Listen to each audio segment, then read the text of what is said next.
আমার নাম শেখ ফারুক হোসেন, বাড়ি গ্রাম আজবনগরে। আমার 2022-এ বিয়ে হয়েছে। 2022 থেকে 2024 জুন মাস পর্যন্ত, মানে 2.5 বছর ধরে আমরা বহু ডাক্তার দেখিয়েছি। যে কিসের জন্য? যেখানে বলেছে, হুম। হ্যাঁ, যে যেখানে বলেছে সেখানেই ডাক্তার দেখিয়েছি। ওয়াইফের প্রবলেম ছিল, হ্যাঁ, বাচ্চা আসছিল না। যে যেখানে বলেছে সেখানেই ডাক্তার দেখেছি, সবই অ্যালোপ্যাথিক দেখিয়েছি। লাস্টে এখানে আমাদের পশ্চিমবাংলায় কাজ হয় না বলে আমরা মুম্বাই চলে যাই। মুম্বাই ওখানে থাকি আমি। ওখানে ওয়াইফকে ডাক্তার দেখালাম 2 জায়গায়। এক জায়গায় 6 মাস, এক জায়গায় 1.5 বছর। 6 মাস কাজ হলো না, সে আমাকে অন্য ডাক্তারের কাছে পাঠিয়ে দেয়।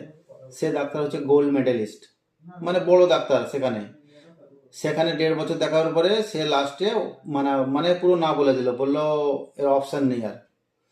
তখন আমি দেশে চলে এলাম। আসার পরে আমার দাদা বলেছিল যে হোমিওপ্যাথিক অর্পণের কাছে দেখাও।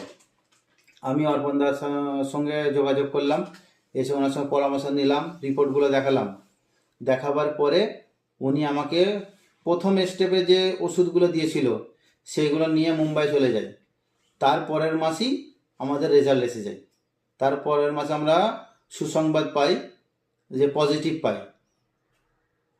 মানে অ্যালোপ্যাথিক ওষুধ আমরা খেয়ে অনেক দিন খেয়েছি, 2.5 বছরে কোনো ফল পাই না, বড় বড় ডাক্তার দেখেছি।